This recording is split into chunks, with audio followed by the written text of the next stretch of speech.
Hello, everybody, and welcome back to this week's show, Sports&Sh, where we talk about sports and shit. Thank you very much for tuning in, and if you are new to the channel, remember, like, comment, subscribe, and share what we are trying to do here at Sports&Sh, which is do some good, raise some money for charity, and for the last time for the month of April, our charity for the month of April is a GoFundMe for the terrible shootings that happened in Nashville like a month ago. They are almost at their $500,000 goal. Last I checked, it was like $494,000. So come on, guys, let's get it there. Let's do this. And with that being said, let's get into this week's show. In news in the NFL, there is more rumors on DeAndre Hopkins possibly getting traded. It's said that he can either be traded to the Chiefs or the Bills, either tonight, as I'm recording this, or tomorrow for the draft on draft night. A lot of smoke and speculation going on that. In other news in the NFL, Aaron Rodgers was finally fucking traded. Holy shit. You know, this is a huge, big trade. It really is, but because it's been milked out for so long, nobody really cares.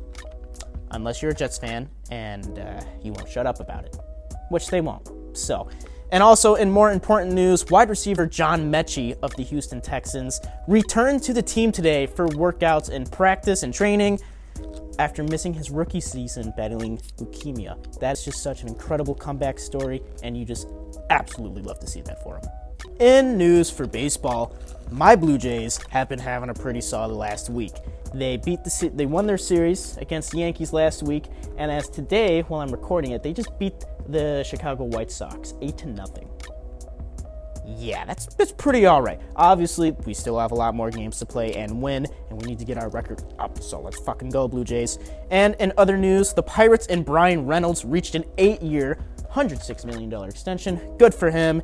And the Astros halted the Rays' 14 home game win streak. Yikes. Wow, just streaks and the Rays do not go well together. In news in the XFL, just a couple games that happened over the weekend. The Roughnecks beat the Renegades 25-9. My DC Defenders beat the Brahmas 29-28. Very close game there. The Battlehawks beat the Guardians 53-28. And the Sea Dragons beat the Vipers 28-9. As of right now, the playoffs are set for next weekend. Houston is going to face Arlington on Saturday.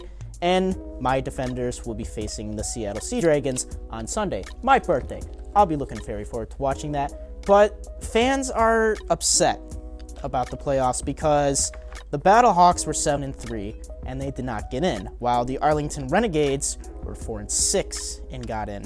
Unfortunately, the Battlehawks were not able to win their game against Seattle last weekend, so Seattle took their lead for second place in the division, hence is why. People are not very happy about it, and rightfully so. So, there might be a change in some rules for the XFL next year regarding the playoffs. We'll see. Also, over the weekend, the USFL. The Breakers beat the Gamblers 38-31 in a close, tight, competitive game there. The Generals beat the Maulers 20-3. The Panthers beat the Stars 24-10. And the Stallions beat the Showboats 42-2. Yes, I said that correct, 42-2. The Showboats only put up 2 points. And then 42 gets scored on them. That is fucking terrible. Holy shit. And that is all the sports news I have for today. Now, it's time to send it over to Max for sports news from him. Max, take it away, bud. Hi everybody, my name is Max, and let's jump right back into the NBA news. The Los Angeles Clippers playoff run this year has reached its bookend, quite literally, as Devin Booker ended the game 136-130 with 47 points, shooting 70% from the field. That's some pretty impressive stuff right there.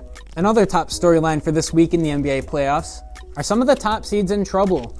The Memphis Grizzlies and Milwaukee Bucks, the 2 and 1 seeds of their conferences respectively, are kind of struggling down 1-3 versus their opponents.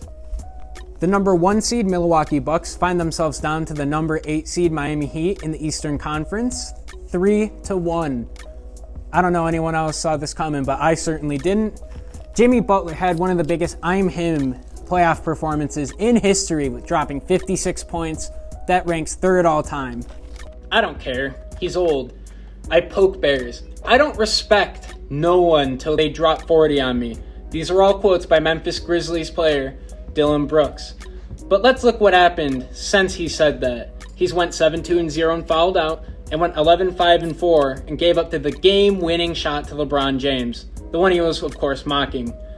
The Grizzlies now trail 1-3. I mean, maybe I'm biased, but I absolutely love to see this. I want to see, maybe in the next round, we get to see a Warriors and LeBron James rematch. Curry versus LeBron. I want to see it happen. Atlanta Hawks and Trae Young held on late versus the Celtics in TD Garden. Trae Young ended up scoring the last 13 points for the Atlanta Hawks, including the game-sealing 3 with seconds to go. This man is just clutch. The Denver Nuggets finished off the Minnesota Timberwolves. The score was 112-109. Nikola Jokic finishing with a triple-double, 28, 17, and 12. He is just a machine at getting those. It'll be interesting to see if the Nuggets can finally make a deep playoff run.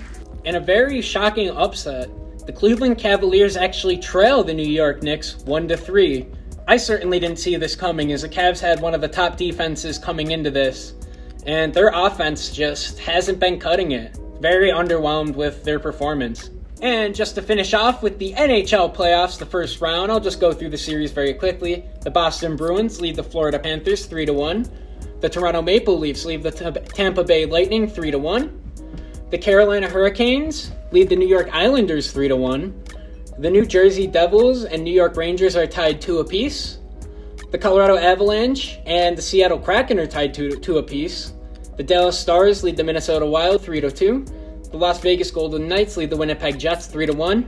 And the Edmonton Oilers lead the Los Angeles Kings 3-2. As always, thank you guys for tuning in. We deeply appreciate it. Make sure you donate to the charity if you haven't already. It's going to a very good cause. One last thing, we will be covering the draft tomorrow. Very excited for that. Make sure to tune in to hear our opinions on it and our takes. As always, see you guys later. Hey everybody, it's both of us now. Before we close out the show this week, we just want to do something a little fun. We just want to talk about the Bills, because draft night is tomorrow. Sports&Sh is going to be doing a stream for it. Max will hopefully be joining us. Be there, yes. We'll figure that out tomorrow, but if he doesn't there, I'll be streaming it, and you are more than welcome to come watch along, give your opinions and takes in the comments, yada, yada, yada. So, Max, I figured I'd let you just real quick. What do you want the Bills to do, and who do you see them taking? Alright, so these are 2 very different things of what I want the Bills to do versus where I think they'll go, because I feel like this front office has a very distinct tell. They're very defensive-oriented. Although, on offense, Josh Allen hasn't played with a first-round pick since Kelvin Benjamin. That's something I think we need to remedy. I hope we go for someone like a Jordan Addison, I know he's out of TCU. I can't remember his name at the moment. A Zay Flowers, something like that, or an Anton Harrison. And I can also see them taking someone like an Osiris Torrance at the guard position. But like I've said, they constantly go on the defensive side of the ball. I wouldn't be very upset for someone like a Drew Sanders out of Arkansas. He's more of a second-round prospect, but if they're going to reach for anyone, it's definitely got to be him. Gonna be him? Yeah, I think so. He's a good player, but I'd much rather see us target the offensive side of the ball. 10 points in the divisional round is inexcusable. It definitely can't happen again, especially for, we tout ourselves as one of the top offenses every year. I mean, do what the Chiefs do. The Chiefs, if you score 30 points, we'll just score 31. Exactly. That's what our mindset should be going on forward. That's what you got right now. Yeah, right. That's what I'm thinking. Tell me, what do you think the Bills should do versus Max? You're saying they definitely would go defensive side of the ball, but I don't really see them doing that till maybe day 2, day 3, because I'm looking at some players on the board. There are a lot of good guys we can snag up in the later rounds, maybe for future development and even depth itself. Now, if we're talking in the first round and stuff, Osiris Torrance is on my board, because he's probably going to be there by where the Bills are at 27. I don't really know, though, because there's just been a lot of fucking smoke going on a day or 2 before the draft. Aaron Rodgers got traded. That just shakes up the board entirely differently now. I've been hearing Will Levis at 2. I don't know. You never know if it's smoke. I don't understand why the fuck, if they're taking Will Levis at 2, that'd just be a really stupid pick, right? Well, CJ Stroud scored really low on that QB intelligence test or whatever it was, and that shot us his. I think it's ridiculous. So I think it's not worth risking out on a talent like CJ Stroud. As of right now, my board for right now, first round, everybody's saying O-line, receiver, and the potential of linebacker at the board. And he said Drew Sanders. If we're going to be taking a linebacker in the first round, it better be Drew Sanders. If it's anybody else, I'm not going to be happy about it, because I just don't feel really too confident taking any of the other linebackers at 27. Round 2, day 3, yes, all day. But first round, no. Now, they were to take a receiver, it's Jordan Addison. But I think he'll be off the board by then, and along with the other star receivers, so I don't really see any good receivers that'll be at the board at that time at 27. So it's probably going to be like DeJuan Jones, Anton Harrison, it's going to be offensive line, and that's what I want. I just want O-line in the first round, because in the divisional round, both of Josh Allen's elbows were leading. The picture of Josh Allen face first in the snow, both bloody elbows, it's just sticking with me, and it broke my heart. It broke my heart, and I just don't want to see it anymore. And I was talking to Max. I told you this earlier. I feel like right now, this year, could be the last year for a while the Bills can legitimately compete for the Super Bowl. Now, obviously, maybe we could go on like a 3-year, 4-year at the longest of a hump of like really not being that good to how we are like right now. Yeah. But seeing how the team is built right now, how other teams in the division are being built right now, like future-wise, this is the last legit year the Bills got it. I mean, me, along with a few other people, we might disagree slightly because there's one X factor in this whole situation. Josh Allen. Now, he is a QB of amazing talent, and one might call it a waste to change regimes and blow up the roster. That's not what I was trying to say. I know you weren't, but like assuming it's last year we can compete for a Super Bowl. If you can't compete for a Super Bowl in this league, it's a championship or bust league. We can't settle for good enough. The whole point of having a franchise is to bring championships to a city. And that's something Buffalo desperately needs. If the current group of guys can't get it done, I'm just afraid of them all getting canned.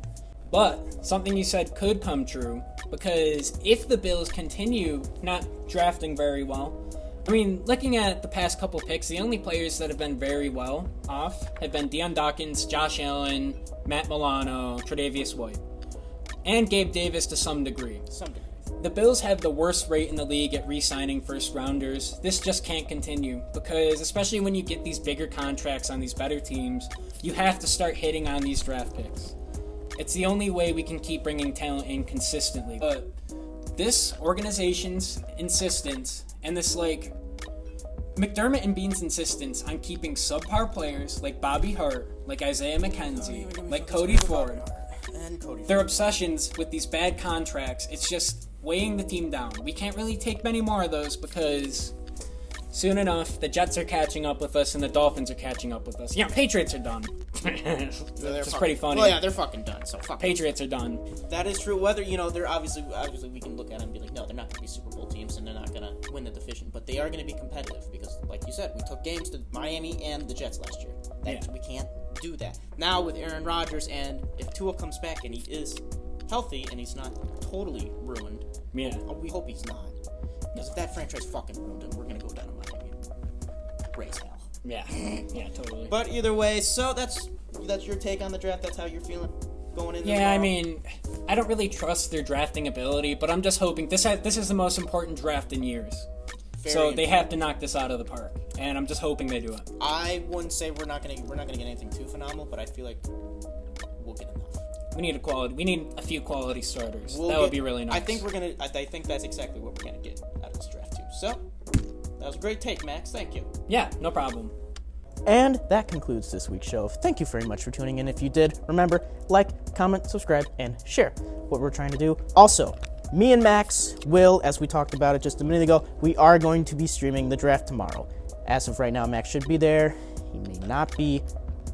As of right now, it's in the air. But I will be streaming nonetheless. Sports&Sh is going to be streaming it nonetheless. So if you want to come by and watch the draft along with us, you are more than welcome to, and we would really appreciate it. And of course, remember, please go donate to the GoFundMe. It is going to be down in the comments below. It's going to take you straight to it, and you can go donate however much you please. With that being said, I'll see you guys next time. Bye-bye.